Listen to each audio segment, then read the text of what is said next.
ಇವತ್ತು ಬೆಂಗಳೂರು ನಗರದ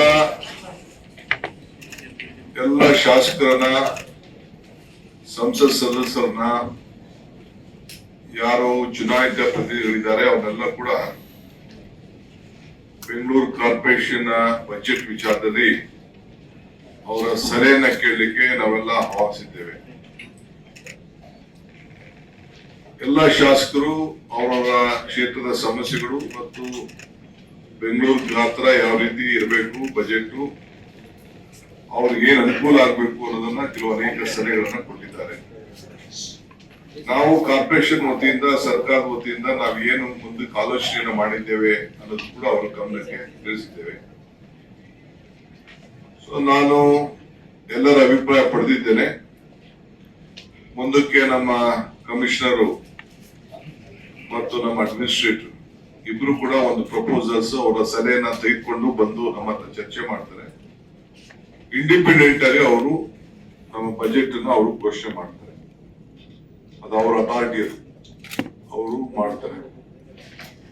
ಈ ಮಧ್ಯದಲ್ಲಿ ಈ ಬಡವರಿಗೆ ಮನೆ ಕೊಡೋ ವಿಚಾರದಲ್ಲಿ ಎಲ್ಲಾ ಶಾಸಕರು ಒಮ್ಮತದಿಂದ ಸ್ವಲ್ಪ 50-50 ಮಾಡಬೇಕು ಅಂತ ಹೇಳಿ, ಗ್ರೂಪ್ ಹೌಸಿಂಗ್ 50, ಇಂಡಿವಿಜುವಲ್ 50, ಒಂಟಿ ಮನೆ ಮಾಡಬೇಕು ಅನ್ನೋದು ಕೂಡ ಸಲಹೆಯನ್ನ ಅವರು ಕೊಟ್ಟಿದ್ದಾರೆ.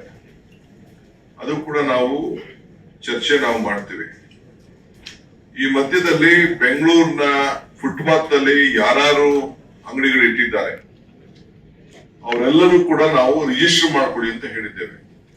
ಸ್ಟ್ರೀಟ್ ವೆಂಡರ್ಸ್ ಎಲ್ಲರೂ ಕೂಡ ಅವರು ಒಂದು ಅಂಗಡಿ ತರ ಸ್ವಂತ ವಾಪಸ್ ಪರ್ಮನೆಂಟ್ ಅಂಗಡಿ ತರ ಇಟ್ಕೊಳ್ಳಿಕ್ಕೆ ಇನ್ನು ಮುಂದಕ್ಕೆ ಅವಕಾಶ ಕೊಡಕ್ಕೆ ಆಗುದಿಲ್ಲ.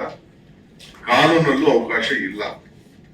ನಮ್ಗೆ ಕೋರ್ಟ್ ಇಂದ ಎಲ್ಲ ಬೇಕಾದಷ್ಟು ಡೈರೆಕ್ಷನ್ಸ್ ಬಂದಿದೆ. ನಾವು ಕೋರ್ಟ್ ಕೂಡ ನಾವು ಗೌರವದಿಂದ ಕೋರ್ಟ್ ಸೂಚನೆ ಕೂಡ ನಾವೆಲ್ಲ ಗಮನಿಸಬೇಕಾಗ್ತದೆ. ಇಲ್ಲಿವರೆಗೂ 27,565 ಜನ ನಾವು ಬೀದಿಯಲ್ಲಿ ವ್ಯಾಪಾರ ಮಾಡ್ತಾ ಇದೀವಿ, ರಸ್ತೆ ಬದಿ ವ್ಯಾಪಾರ ಮಾಡ್ತಾ ಇದೀವಿ, ಫುಟ್ಪಾತ್ ಅಲ್ಲಿ ವ್ಯಾಪಾರ ಮಾಡ್ತಾ ಇದೀವಿ ಅಂತ ರಿಜಿಸ್ಟ್ರೇಷನ್ ಮಾಡ್ಕೊಂಡಿದ್ದಾರೆ.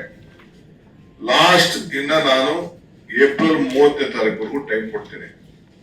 ಆಕ್ಚುಲಿ ನಮ್ಮ ಅಧಿಕಾರಿಗಳು ಇನ್ನೊಂದು 4-5 ದಿನ ಮಾತ್ರ ಕೊಡಿ ಅಂತ ಹೇಳಿದ್ರು. ಇನ್ನ ಒಂದು ತಿಂಗಳಿಗೆ ನಾನು ಪ್ರೆಸ್ ಕಾನ್ಫರೆನ್ಸ್ ಮಾಡಿರ್ಲಿಲ್ಲ. ಅವರೆಲ್ಲ ಹೋಗಿ ಸರ್ವೆ ಮಾಡಿದ್ದಾರೆ. ಇನ್ನ ಏಪ್ರಿಲ್ 30ನೇ ತಾರೀಕು ಲಾಸ್ಟ್ ನಾವು ಕೊಡ್ತೇವೆ. ಅದಾದ ಮೇಲೆ ಯಾರ ರಿಜಿಸ್ಟರ್ ಆಗಿಲ್ಲ ಅವನ್ನೆಲ್ಲ ತಗ್ಸುವಂತ ವ್ಯವಸ್ಥೆ ಆಗ್ತದೆ. ಇದನ್ನು ನಾನು ಯಾಕೆಂದ್ರೆ ಎಲ್ಲ ರಸ್ತೆಯಲ್ಲಿ ಓಡಾಡೋರು ಆ ಬೀದಿಲಿ ಯಾರು ಕೂಡ ರೋಡ್ ಬರ್ಬೇಕಾಗ್ತದೆ, ಆಕ್ಸಿಡೆಂಟ್ಗಳು ಜಾಸ್ತಿ ಆಗ್ತದೆ. ಈ ದೃಷ್ಟಿಯಿಂದ ನಾವ್ ಏನ್ ತೀರ್ಮಾನ ಮಾಡಿದೀವಿ ಅಂತಂದ್ರೆ, ಯಾರ ರಿಜಿಸ್ಟರ್ ಮಾಡ್ಕೊಂಡಿರ್ತಾರೆ ಅವರೆಲ್ಲರೂ ಕೂಡ ಸಬ್ಸಿಡಿ ಕೊಟ್ಟು ತಳ್ಳೋ ಗಾಡಿಗೆ ಕೊಡ್ತೀವಿ. ಇಲ್ಲ ವೆಹಿಕಲ್ ಅಲ್ಲಿ ಮೋಟರ್ ವೆಹಿಕಲ್ ಇರ್ಬೋದು, ಇಲ್ಲ ತಳ್ಳೋ ಗಾಡಿ ಇರ್ಬೋದು, ತಳ್ಳೋ ಸೈಕಲ್ ಇರ್ಬೋದು, ಆ ತರ ಒಂದು 4-5 ಡಿಸೈನ್ಸ್ ಮಾಡಿಸಿದೀವಿ. ಮಾಡಿಸಿ ಅದನ್ನ ನಾವು ಟೆಂಡರ್ ಕೂಡ ಕರಿತಾ ಇದೀವಿ. ಅವರು ಎಲ್ಲರಿಗೂ ಕೂಡ ಸುಮಾರು ಏನು ರಿಜಿಸ್ಟರ್ ಮಾಡ್ಕೊಂಡಿದ್ದಾರೆ ಒಂದು 30-27 ಜನ. ಯಾರು ಬೇಕಾದ್ರೂ ಅವ್ರಿಗೆ ಒಂದು ಪರ್ಸೆಂಟೇಜ್ ಅಲ್ಲಿ ನಾವು ಕಾರ್ಪೊರೇಷನ್ ಫಂಡ್ಸ್ ನ ಗಮನದಲ್ಲಿ ಇಟ್ಕೊಂಡು ನಾವು ಎಲ್ಲ ತಳ್ಳೋ ಗಾಡಿನ ನಾವು ಕೊಡ್ತೇವೆ. ಅದನ್ನ ಬರಬೇಕು, ಅವ್ರು ವ್ಯಾಪಾರ ಮಾಡ್ಬೇಕು, ಗಾಡಿ ಎತ್ಕೊಂಡು ಅವ್ರ ಮನೆಗೆ ಹೋಗ್ತಾ ಇರ್ಬೇಕು. ಸುಮ್ಮನೆ ರೋಡಲ್ಲೆಲ್ಲ ನಿಲ್ಲಿಸ್ಬಿಟ್ಟು ಹೋಗ್ಲಿಕ್ಕೆ ಆಗುದಿಲ್ಲ. ನಾವು ಅದಕ್ಕೆಲ್ಲ ರೆಸ್ಪಾನ್ಸಿಬಿಲಿಟಿ ತೊಗೊಳಕ್ ಆಗುದಿಲ್ಲ.